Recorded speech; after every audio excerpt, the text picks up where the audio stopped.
Well, greetings, Cap fans. Welcome to episode 274 of the Captain America Comic Book Fans Podcast. I'm your host. My name is Rick Verbanis. You know me, and you also know my co host, the best gosh darn one out there. His name is Bob Lucius. Oh, Bob. Henry Kissinger, how I'm missing you. You're so chubby and so neat. With your funny clothes and your squishy nose, you're like a German parakeet. All right, some people say that you don't care, but you got nicer legs than Hitler and bigger tits than Cher. Henry Kissinger, how I'm missing ya and wishing you were here. All right, I think I got this one. Yeah? Was it the Beatles? No, it was not. It was not the Beatles? It Oh was my not the gosh. Beatles. Normally, I have a pretty good shot at it being the Beatles with you. I have no Ah, idea who that was. that was Monty Python, Mr. Eric Idle. Was it really? Yeah, 1980 album that they did. It was a song called Henry Kissinger. Wow. Okay. I am unfamiliar with that Yeah, and that was particular the tune. that was the second half of the song. I didn't go the full song. But yeah, Bob, why am I greeting you with a Monty Python song? Well, we are covering Captain America 193 tonight, first issue of the MadBomb story arc, and it does feature none other than Henry Kissinger. Henry Kissinger. Yeah. So Bob, for our listeners who may be of a certain age, not our age, and maybe not do not know who Henry Kissinger was, maybe you could give them a quick tutorial. Sure. So he was the national security advisor under, I think, Nixon, Hmm.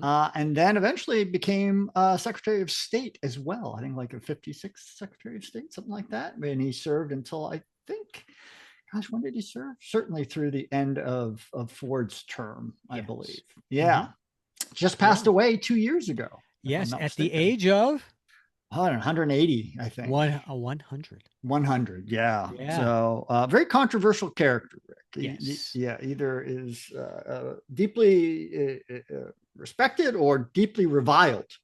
Hmm. Not a lot of middle ground for Henry. Yeah. Depends on what side of the fence you're on. Mm-hmm. Yeah, for sure. But for a couple decades there, very much in the news, very much a public figure, public face, and public name that people recognize. So the fact that he made it into this Yeah, 1976 comic was a pretty big deal. yeah, and a voice, right? I mean, he had a very heavy accent that I Yes. think was recognizable if you heard it, kind of like Jacques Jacques Gabor.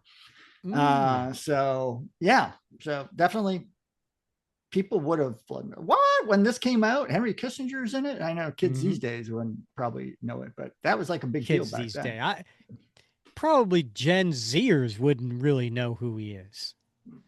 Yeah, right. That's what I mean. Kids. Yeah, Did you okay. think I was talking about us, Rick? Not at all. Not at all. Bob, here we are. I believe it's January 14th for people who are listening to this when it comes out. How's the new year going for you? Wow, it's amazing, Rick. I people think. people we're recording this 3 weeks before, so it's like, Bob, you should ask me, like, Rick, how are you feeling about the Eagles in the playoffs? I mean, I'm gonna be like, you I know, don't know. if you had asked me this, 3 weeks before, say, or even 10 days before the end of 1999, I would really be hedging my bets. Planes could have been falling out of the sky. Sure. All sorts of things could have happened at that Yeah. Y2K, right? Yeah. But I'm every bit as unwilling to to put my cards on the table for January 14th at this point. So I know, right? yeah. Yeah. I mean, you might as well ask me, hey, Rick, how's that dry January going? I'm like, I'll let you know when I start. Yeah. Well, I hope I'm doing well, Rick, because I spoke to my physician Uh-huh. 3 weeks ago, and following some a physical and some routine blood work, Yeah, and yeah. I got the nurse calls me and says, "Well, your LDL is a little high. Yeah. I Uh, heard that. yeah, you probably, and this is where they throw that euphemism at you. You can probably just deal with that with diet and lifestyle change." And I'm Mm. like, Brenda, just say it. Just say I need to exercise more. Don't beat around the bush here with lifestyle change. It's not like you expect me to take up painting, you know? Yeah. That's Right? right. Yeah. Yeah. So anyway, I hope I'm doing Lifestyle very change. well. Yeah. Yes, yes. Well, Brenda, I am married and happily married. That's There will right. be no lifestyle No change. lifestyle change. Yeah. Gosh. Uh, yeah, I hear you. I my I did my end of the year physical, and I knew I probably was going to have a little bit of high cholesterol. The good news is it is less than it was a year ago. Now that is good So it news. is it Yeah. is less. Still a little, it's one of those. It's not high, but Yeah. it's like borderline. Well, they just elevated. Yeah, yeah. So and then I Right. get a call and they leave a voice message and they're basically like, yeah, the doctor recommends that you exercise more and watch, try to lose some weight and watch your what you eat. And I'm Yeah. like, exercise more. I Right. work out. Yeah. I work out uh 5 to 6 times a week. I Yeah. can't exercise more. Right. You know That's what a I mean? growth industry for me. But yeah, you're like hitting the gym like, Yeah. Lou Ferrigno. Well, I don't know about that. But I certainly can't exercise more. Yeah. And listen, that wasn't a flex. No, I know. I know. Yeah. Yeah. I've Yeah. just where I need to do better is count my calories and make a few different lifestyle changes when it Yeah. comes to what I'm eating. So Yeah. I have no idea on January 14th how I'm doing with that, but Maybe I we have should hope. set the example for our listeners/viewers, Rick. And I've been watching a lot of like Grit and Me TV. The Grit does all the westerns from the 50s and 60s, and Me Okay. TV does all the like Archie Bunker and Wonder Woman and Mm. Batman and Love Hmm. Boat.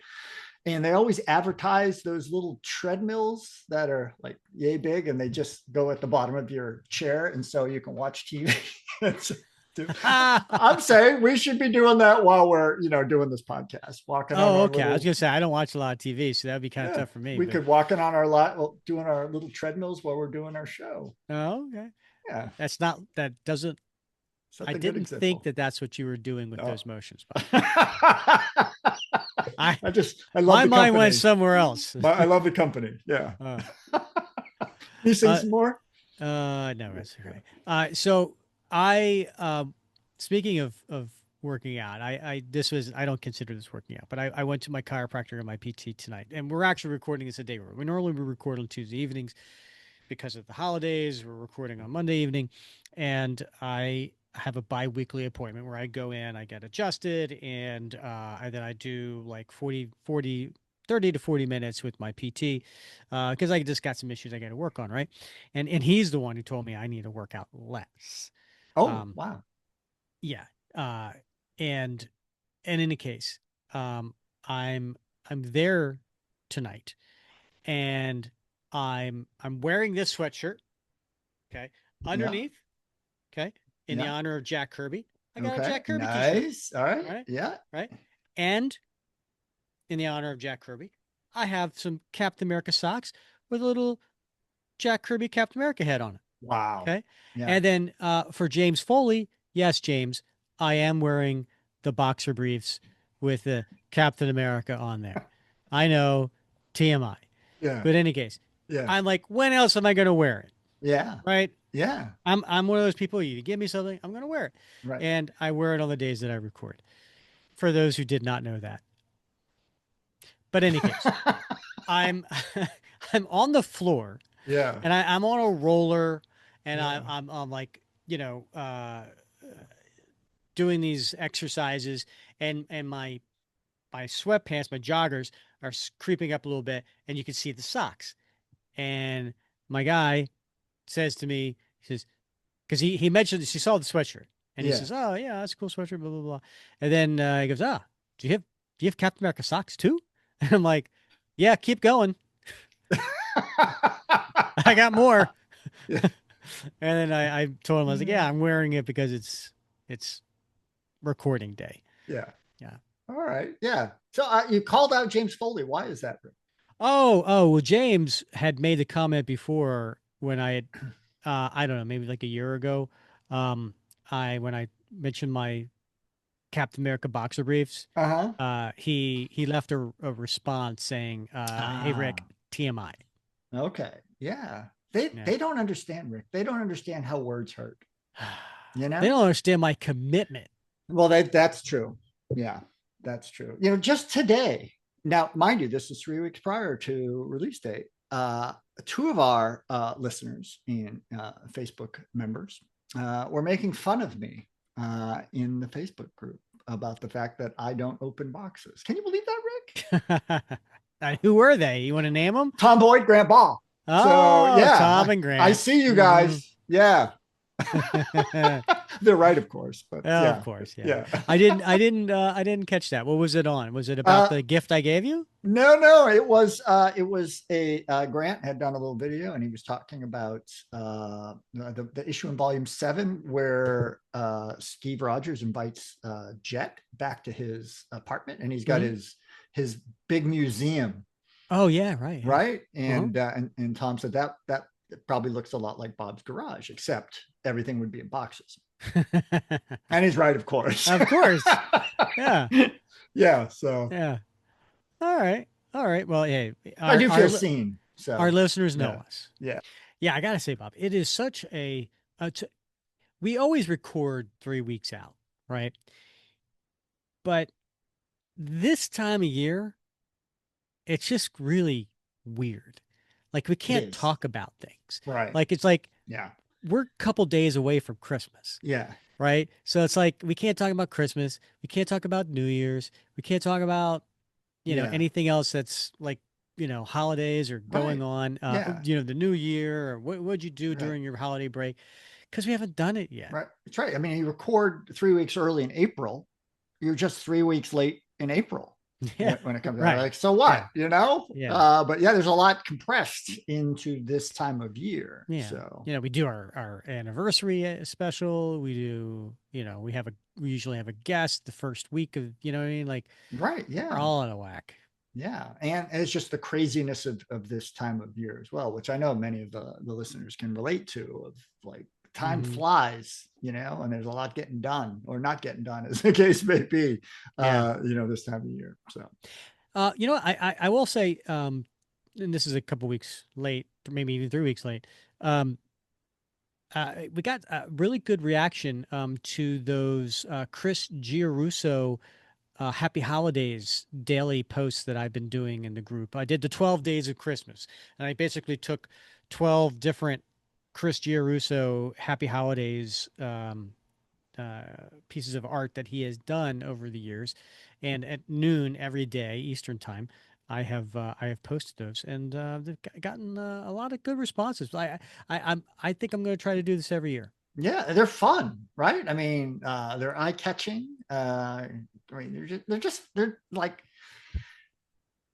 they're whimsical. That's what I'm going for. Exactly. They're whimsical and they just bring a little joy into your life, and a little giggle. Who can't use that halfway through the day? Exactly. Yeah.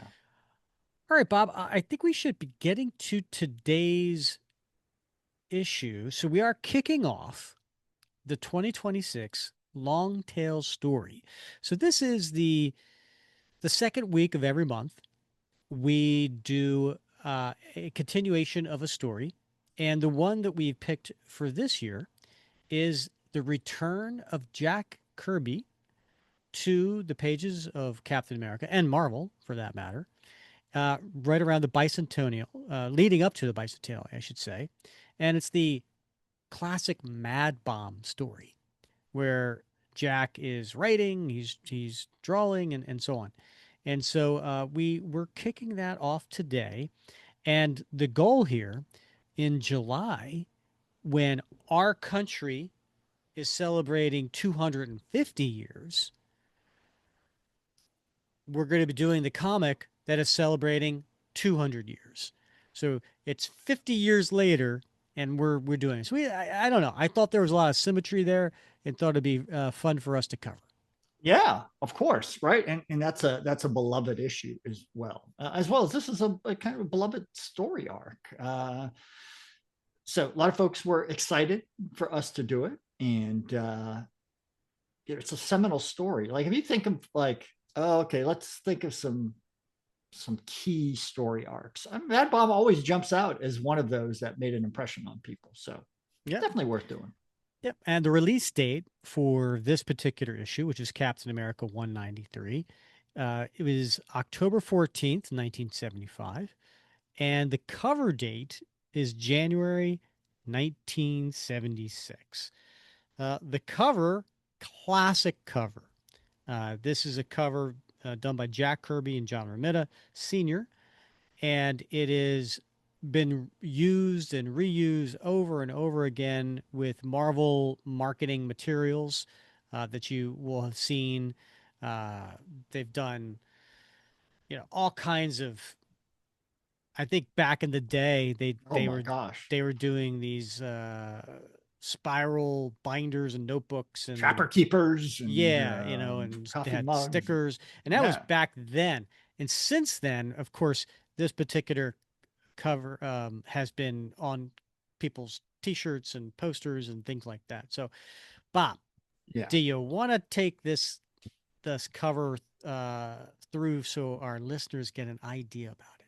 Yeah. So, I mean, it is a pretty stunning cover, Rick. It is a city scene, and the city's on fire, right? And there is a huge crowd of very angry people carrying all manner of weapons, baseball bats, metal pipes, guns, knives, sticks, and they're chasing two people down the road toward the reader. Rick. One of them Mm. is Captain America. He's front and center, and Mm-hmm. he's got the shield in his left hand, and he is charging toward us, and with a look of grim determination on his face.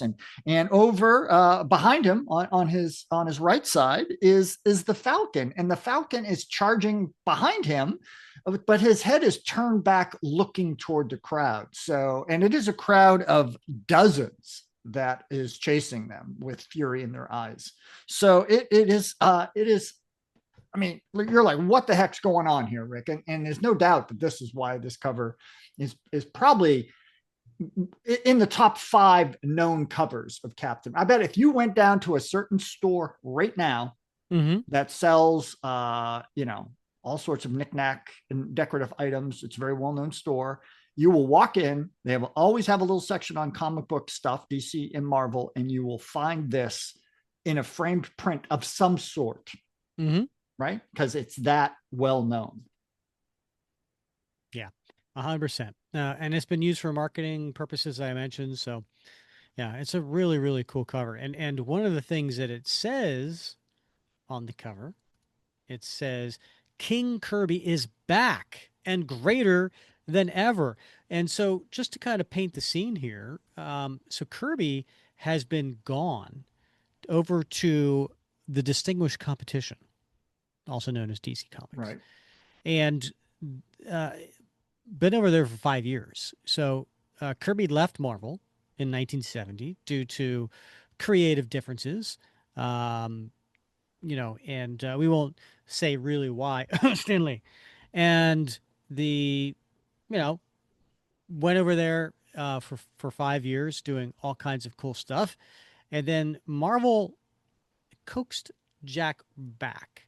Now, one of the things that Jack insisted on was that he would be able to be the full creative for whatever he works on: Hmm. writer, illustrator, editor. And he also said that he didn't want to um, take over a book that already had an established, creative team on, which I thought was really, really honorable on his part. Um, so at this time, Captain America did not have an established creative team. It's been a few years, and so he basically came back to Captain America with this issue, and again, it had been 5 years since he had been with Marvel, and a little longer since he'd been on Captain America, and when he came back, this was his first project for Marvel, and then after a few months, he launched in early, like maybe like spring of 1976. He launched the Eternals from scratch. So Eternals number one. And then he was doing like 2001: A Space Odyssey, doing an adaptation of that. And then later in 76, he launched a brand new Black Panther series. So true to his word, he wasn't like taking creative teams off of their books. He was starting his own, but none bigger or brighter than this one right here. And there's one anomaly about this cover, Rick. Anomaly about this cover. I'm sure it jumps right out at you. Just just Captain America. Yes, so this particular one, he has been Captain America and the Falcon up to this point, and yes, Falcon is not on it. Not only is it does not say "and the Falcon," but it also doesn't have Sam Wilson's character on the other side of the logo. I'm guessing it was because they wanted to have space for they didn't want to put little blurbs over this amazing art, right? So where the Falcon would be standing, that's where the blurb says King Kirby is back and greater than ever. And then underneath where it would say and the Falcon, it says MadBomb. It can destroy the world. That's my guess. Good theory. Uh, Yeah, because next issue, it's back. it's back. Yeah, Yeah. they are certainly earned his keep on the cover. Absolutely. So the creators, as I had already mentioned, Jack's doing the writing, the penciling, the editing, the inker, and he got to pick his own inker too. In this case, it was Frank Giacoia, colorist Janice Cohen, and letterer John Costanza. No relation to George. All right, I'm going to actually grab my issue off the rack.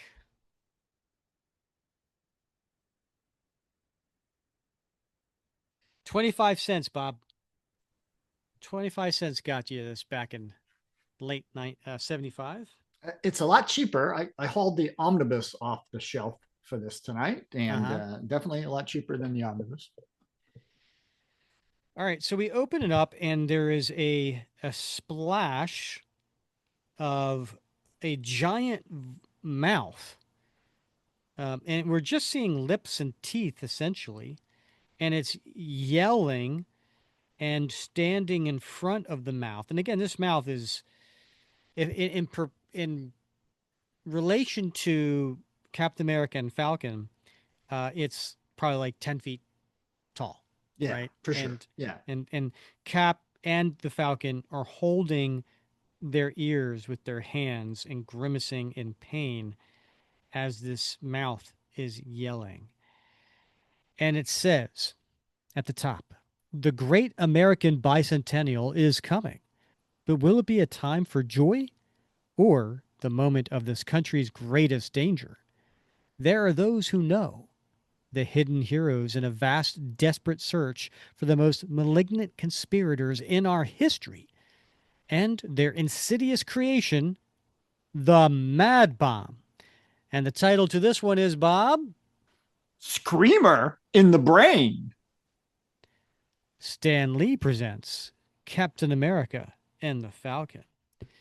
I like that, Jack Kirby's like, nope, I'm writer, artist, editor, but Stan Lee's like, I'm still presenting the book. Nice try. Yeah. So we turn the page, And it is Captain America in uniform, Sam Wilson in uniform as the Falcon, and the two of them are sitting at a kitchen table in an apartment about to arm wrestle. Or actually, they're in the process of arm wrestling, right arm to right arm. And in the background, we see Layla. Layla. She is, who is she, Bob?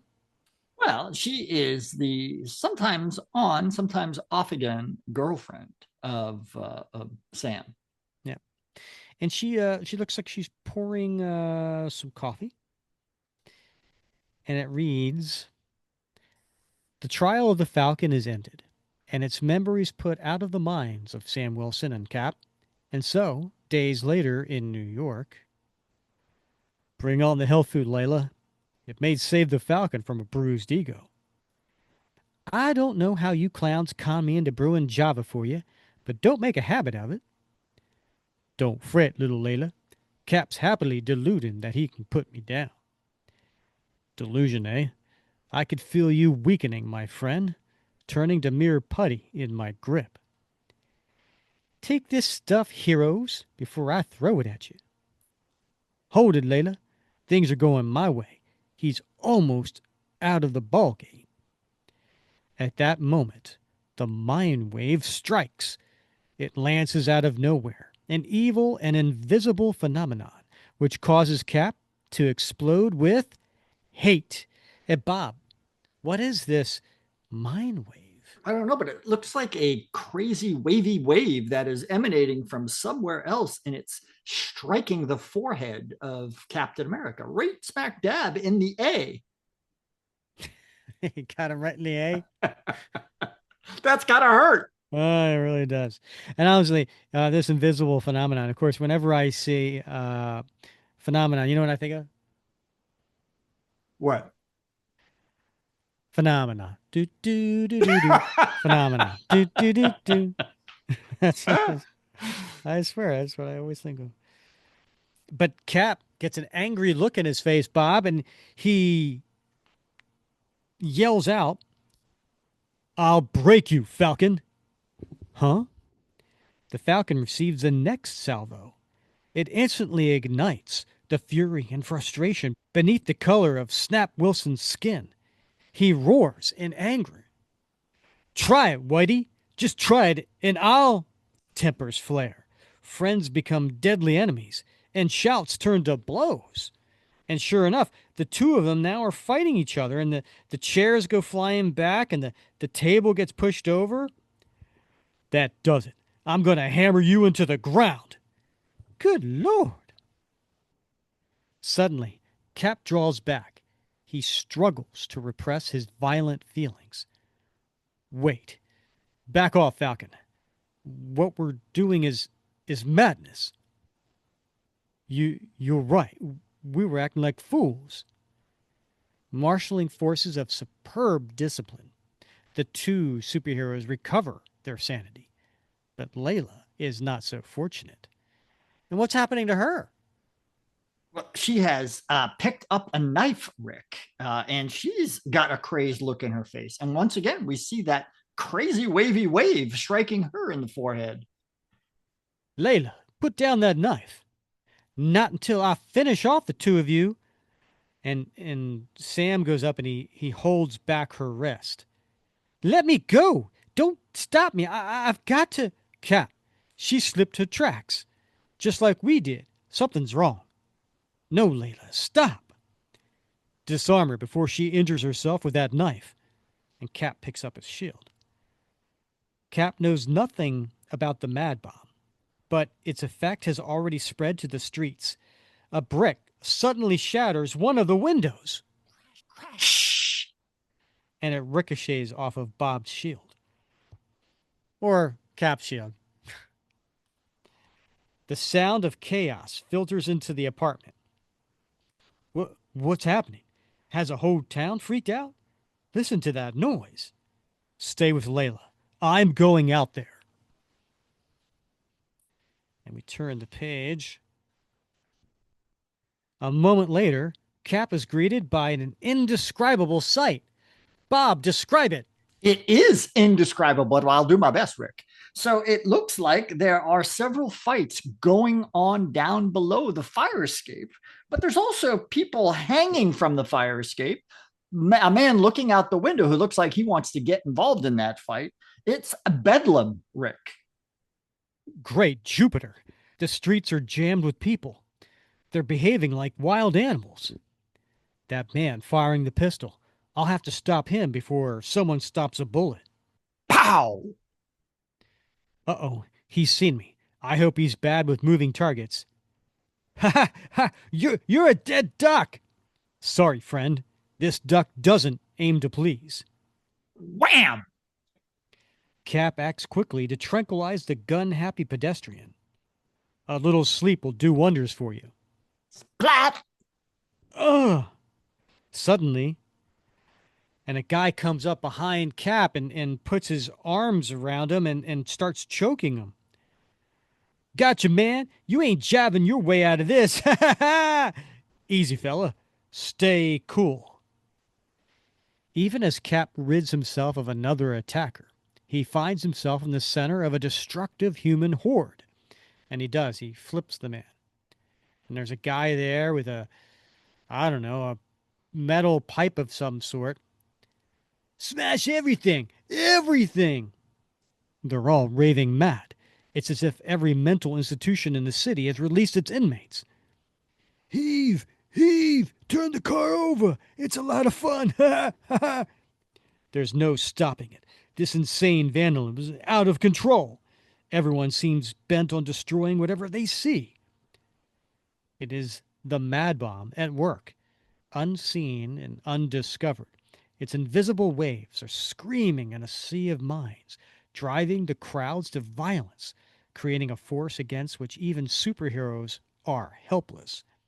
And again, as Cap is being surrounded by this mob, most fighting each other, not necessarily him, but he's still being kind of trampled.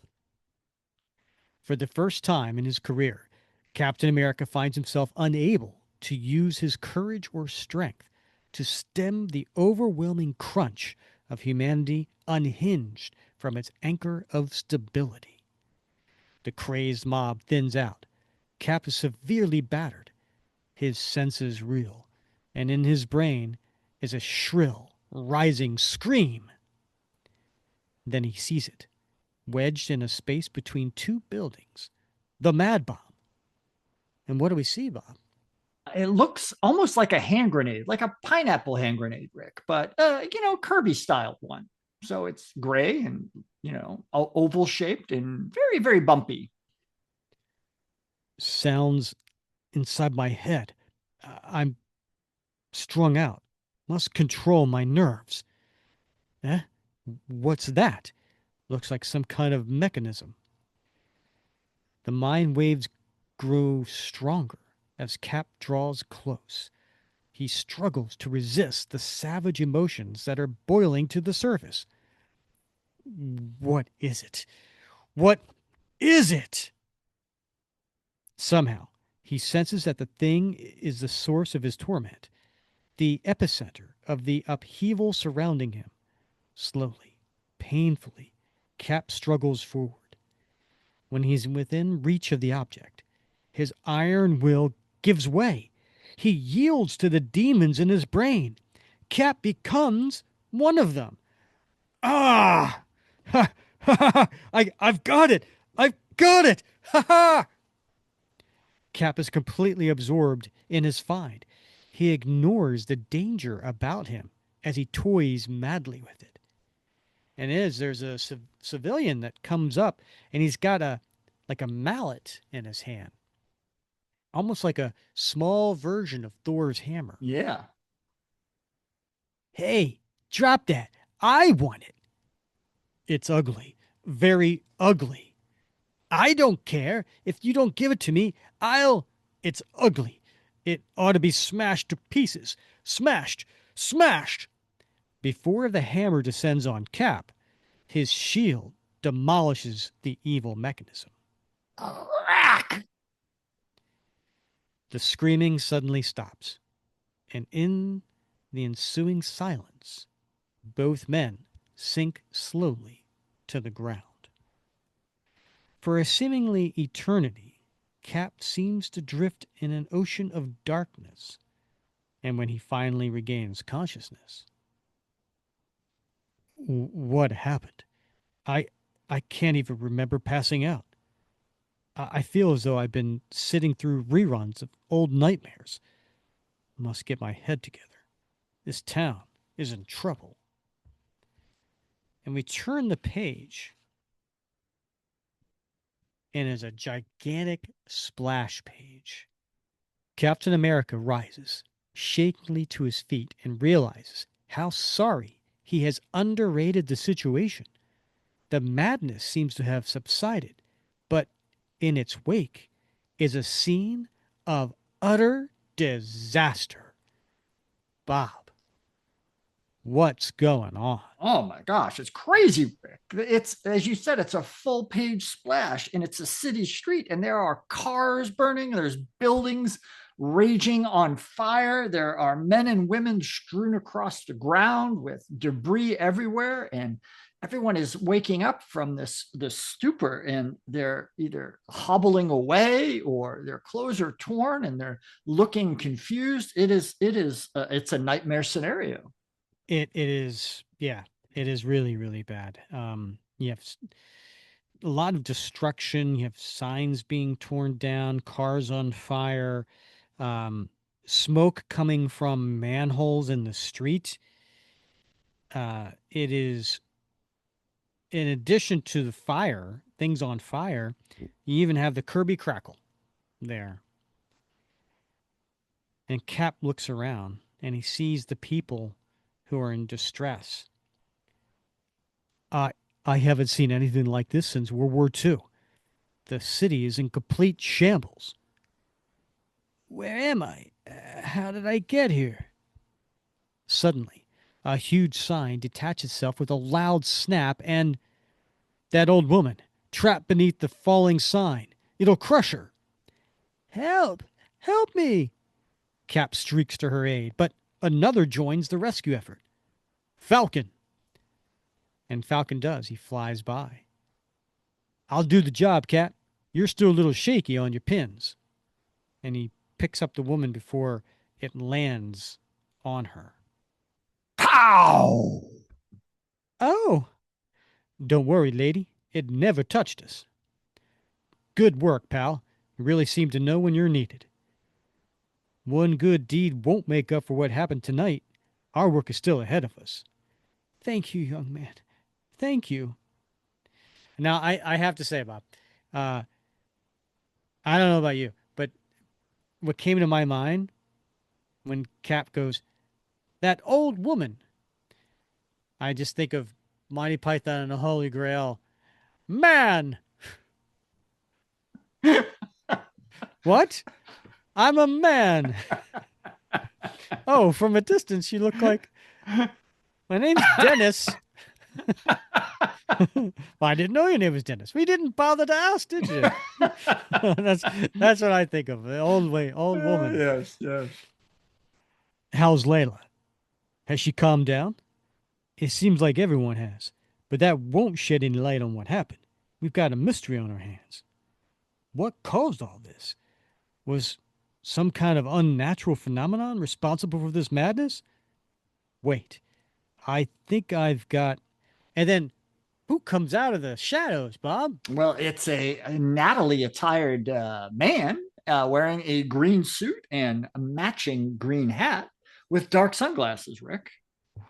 I'm sorry, did you say Natalie I attired? did, yeah. What does that mean? Just an old fancy word for being sharply attired. Did your folks say that or something? I watch a lot of period pieces. I don't know Natalie attired. I'm like, oh, you dressed like Natalie? Like, I don't. I'm like, what does that mean? Yeah. So there's a government agent. We're assuming. I've got the answer right here, superhero. At least it's one piece of the answer. I've arrived here too late to help, but I could clear up part of your mystery. This is it, a fragment of the mad bomb you crushed. I I remember seeing a strange object before I passed out. He called it MadBomb. That makes sense, considering what happened. A weapon that induces mass chaos. Incredible. It has a simulated human brain, which apparently transmits some kind of diabolical wave. Right, Mr. S.H.I.E.L.D. agent? That's what you are, am I correct? I'll give you all the details on our flight. You've got to leave with me right now. Your country says it's urgent. And Bob, we get a little inside look of this small broken piece of the Mad Bomb. What's it look like to you? Yeah, well, it's standard Kirby, cybernetic sort of mechanical whiz bangery. But as the guy says, right there in the middle of it, looks like a very tiny brain of some sort, Yeah. connected to all the electrodes and wires.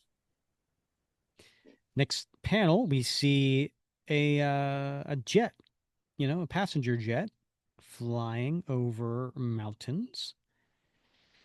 That their country faces grave danger is now self evident. Captain America and the Falcon soon find themselves en route to an unknown destination.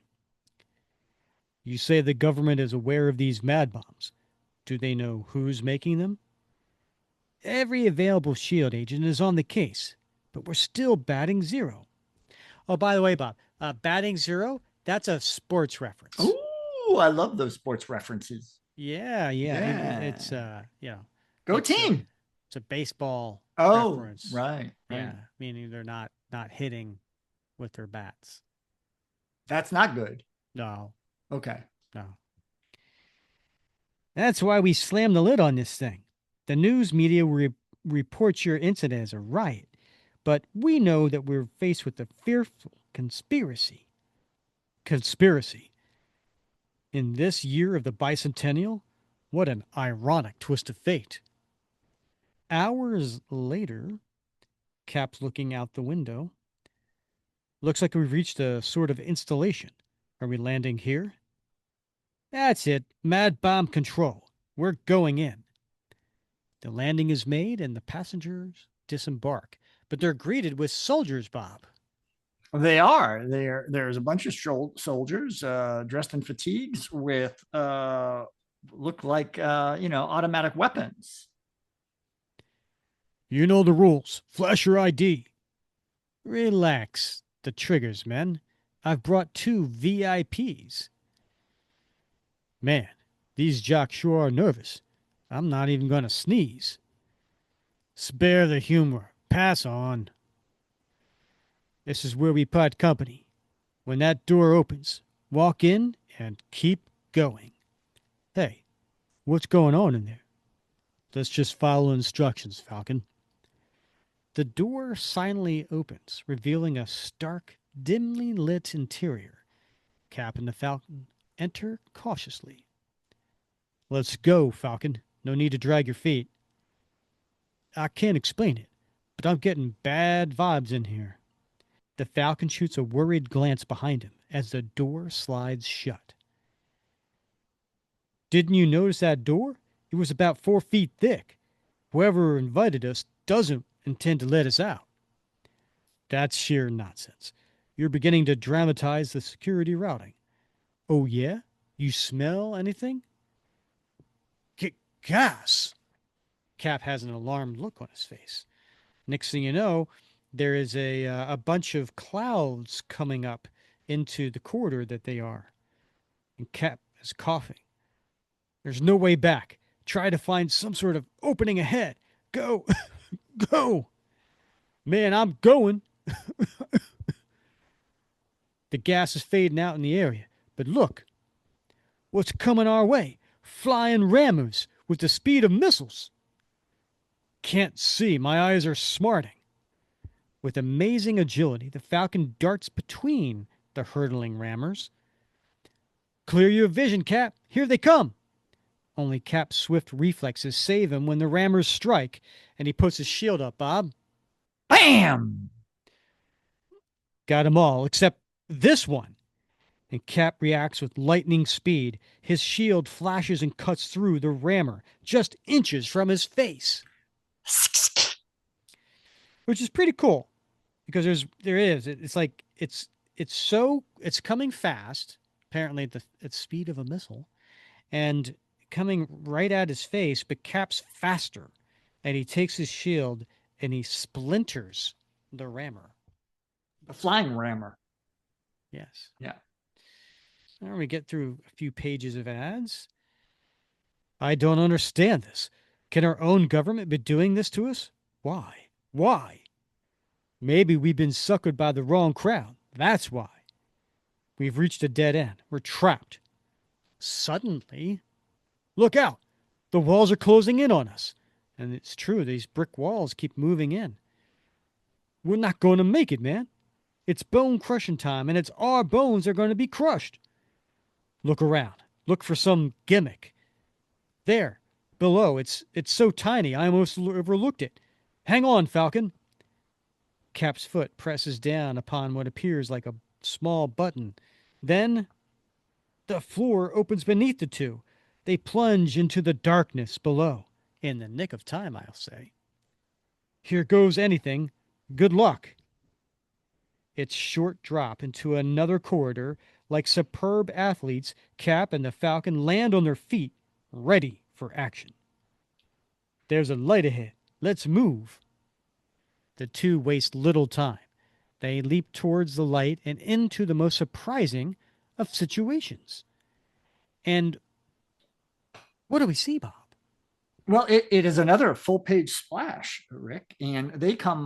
Cap and the Falcon come flying out of a tunnel, but there is a control room in the back with a gentleman with headphones, and he's adjusting some circuitry, and he's Very turning Kirby esque. very Kirby-esque, and he's turning and he's looking at another man in the foreground who is looking at his watch while paying attention to the two heroes arriving behind him.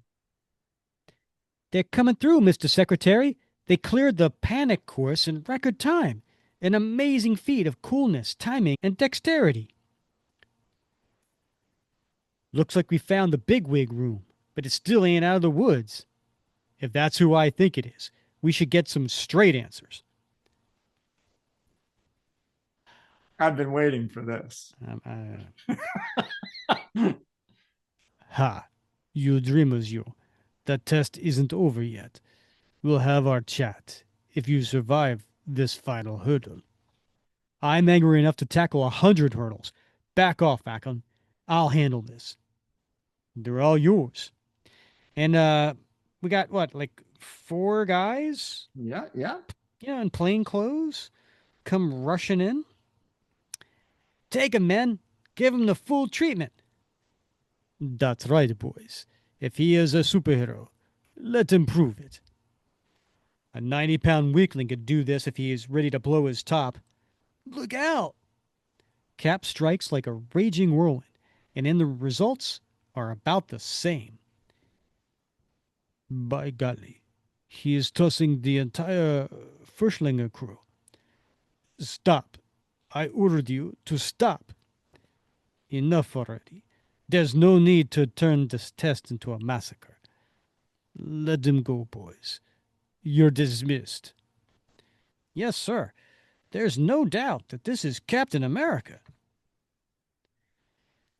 You've given us quite a reception, Mr. Secretary. It wasn't exactly in the diplomatic manner. This is not a reception, and it is no time for diplomacy. We're dealing with a national emergency. I'm sorry, sir. I forgot about the conspiracy.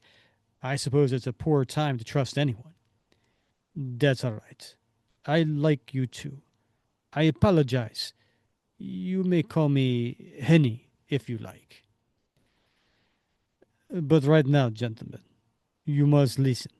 Time grows short. While our agents search for the enemy, your problem is to find the next MadBomb. May I ask why you chose us for the job, sir? Perhaps it's because of today's incident. Does that qualify us for? No, no. The reason is special. I cannot disclose it at this time. Then, can you fill us in a bit? We know so little about this thing. Of course. Of course, this closed circuit monitor will give you the required facts. One, two, three. The first mad bomb I've discovered was peanut, and this is what it did to Miners Junction, a small town, destroyed its maddened people. And what do we see on the picture screen, Bob? Well, we don't see much, Rick, except a burning village of sorts. An entire town, devastated by a weapon no larger than a toy whistle. It's a fiendish concept. It was only a primitive model. Our enemy began to produce a larger size, like the one we found in River City. Go on, sir. We labeled this one Dumpling, not much larger than the first. But there was what it left of River City, a population center of 200,000 people. And what does that look like, Bob? And again, we see a town devastated, on fire and smoke and cars, and rubble everywhere, and not a person in sight. Gentlemen, there is no need to tell you what I am driving at. You can imagine the horrible possibilities for yourselves. Yeah, the mad bomb that worked us over today was a much larger one, and the next one may be as big as a barrel. I shudder to think of its effect. Jumping catfish. It'll flatten the big cities. The rest of New York, Chicago, Los Angeles. Guess again, Mr. Super Duper. Our enemy is going for broke. No, no, you don't mean this photograph I'm about to show you is so top secret that I carry it around in my own pocket. I dare show it to no one. Not yet. It was found on one of our own agents, the one man who successfully penetrated an enemy installation. The man died before he could tell us anything, but he did have this, and he shows the image.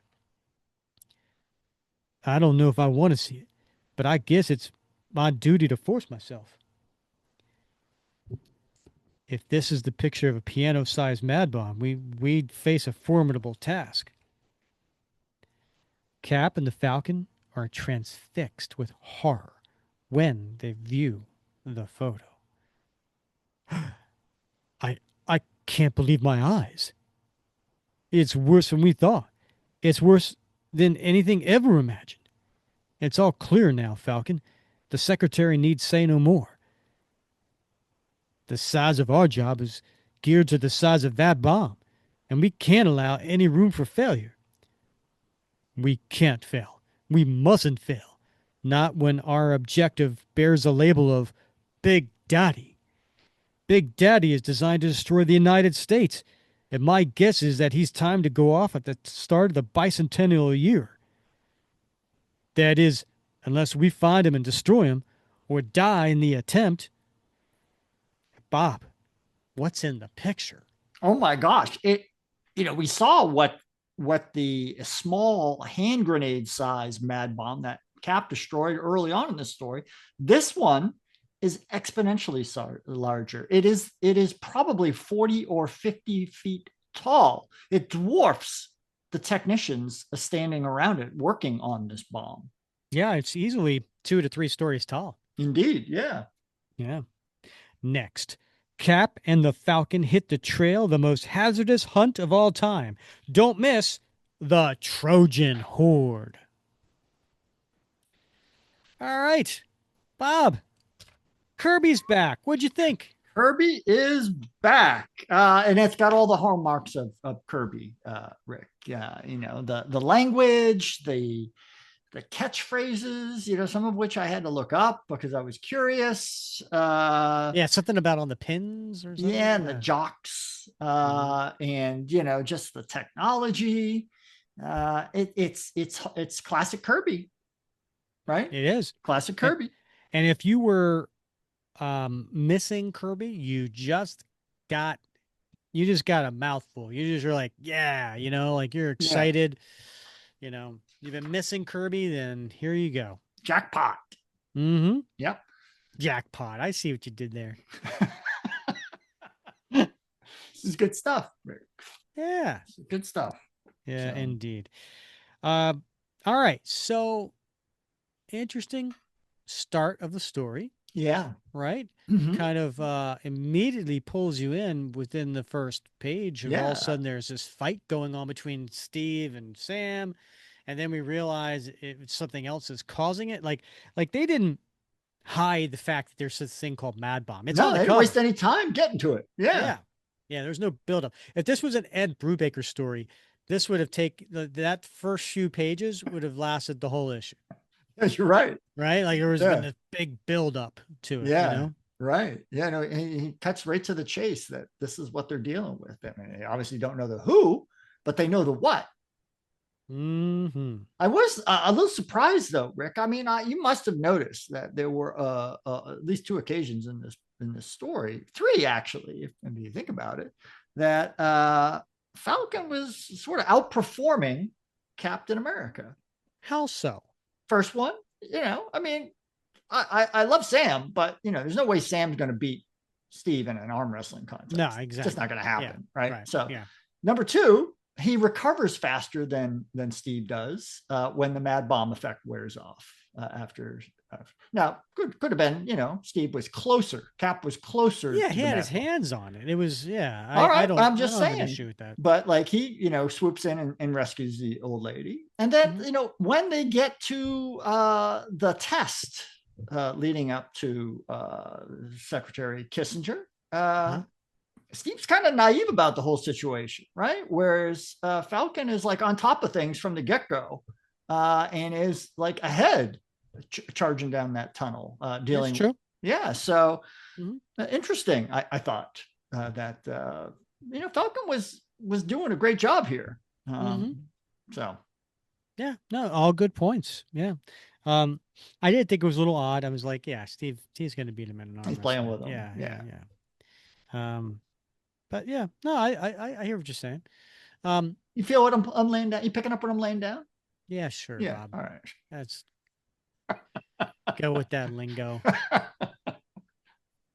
All right, I go first. All right. You went first the last time we That's covered fair. comic, which was episode 271. Favorite So panel, Rick? I'm gonna go. I don't think I'm stealing this from you. I'm going with page 18 in the comic, actual comic. That was the one where they were going down the corridor, and I'm going with panel 6, and it's the one where the missile is coming at Cap's face, but he takes his shield and with his left hand and nails it midair, splintering it. He puts his right hand up, arm up to cover his face. Um, and I just thought that was a really cool way of Kirby demonstrating Cap's reflexes. Yeah, I like that too. Yeah. Yeah. Reminds me of like the old Robin Hood, right? Where he could shoot his arrow right down the middle of another arrow. Had Mm-hmm. that same sort of cool effect. Yeah. Yeah, Yeah. love it. How Good. about you? What do you got a favorite panel? Well, I'm working off the omnibus, so it's hard for me to say what page it's on. But in the omnibus, it's 14 pages into the comic. It's that first reveal of Henry Kissinger, Rick, when they come shooting out of that Mm-hmm. tunnel, and it's Steve Mm-hmm. and it's Cap. I mean, it's a great Mm-hmm. rendition of Steve and Sam coming out of that tunnel, and then Henry Kissinger looking at his watch, timing them. Mm-hmm. How cool is that? Mm-hmm. Not happy with you. Yeah, well, it's a fan favorite. Not happy. All right, Bob, what's going on your t-shirt? It's quirky. I got to admit. Mm-hmm. Top right panel, last page. We can't fail. We mustn't fail. Not when our objective bears the label of Big Daddy. That would be fun. And it's a close up of, Stevie. You just see the bottom part of the A in his eyes, and he's looking at the picture, Yeah. holding the And picture. big daddies and huge font and Huge quotes. lip. Yeah, right. Yeah. So just having that one panel on a shirt, I think would be hilarious. I like that for sure. Um, for me, t-shirt is something. So I was thinking of the cover, but it's been used so much. Like, we wouldn't, there's already plenty out there. But I'm going to go with page 10 where Cap goes and he reaches the Mad Bomb Yeah. and he starts laughing hysterically. I've got it, and he's just laughing as Yep. he's Yep. I think that would be a good one on a t-shirt. Indeed. Indeed. Who wouldn't want a T-shirt with the actual Mad Bomb on it? Right. And mad and Cap going mad Yeah. You know, with Kirby crackle and everything. that's good stuff. That's good Mm-hmm. stuff. And how about your time capsule, Rick? Well, Bob, you took that with Mr. Henry Kissinger. Oh, So yeah. I'm gonna go with the cover. Ooh. Because it says King Kirby is back, and the fact that Jack Kirby is returning to Captain America, that, my friend, is a pretty big deal, and I think is worthy of a time capsule. And you? Well, I'm gonna go with something that is a period piece. Of course, I wanted to go with Kissinger as well. I thought, I'm gonna go with the lingo. So, the uh, first example is that panel where they're being escorted into the compound, and Sam says, "Man, these jocks sure look nervous." I had to look that up, right? Because I'm like, when you hear the word jock, what do you think?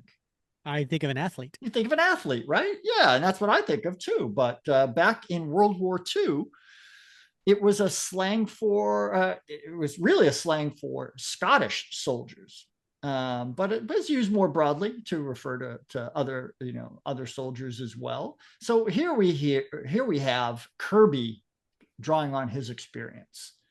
And we have other ones in this story as well. Great Jupiter. Who says that anymore? Although I made a resolution. In fact, I wrote it down. I'm going to try to Great start using. Jupiter. I'm going to start using that one more. So it's really the lingo, right? The lingo of the times, and they're really at a transition point here because you see Kirby using some of the lingo or trying to use some of the lingo of that time period, but he Mm-hmm. also is working in some of the earlier lingo from when he was a young man. So, Mm-hmm. but I think a lot of folks looking back, if you pick this up, a Gen Z, as you mentioned earlier, picked Mm-hmm. this up and read this, they would be like, "What on earth is he talking about?"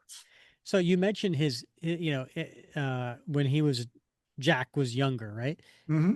I looked it up. Do you know how old Jack was when he did this issue? Take a guess. Uh, 45, 58. 58. Was he that old? Yeah. Yeah. Was he that old? Was he, Bob, remind me how old you are again? Well, I guess as of this recording, I am Rick. So, Uh-huh. yeah. Was he that old? That old codger. Oh yeah. Good for him for trying the young kids lingo. Yeah, I know, right? He's risen. He's he's got the riz. Ah, it's nice. Yeah. 6'7".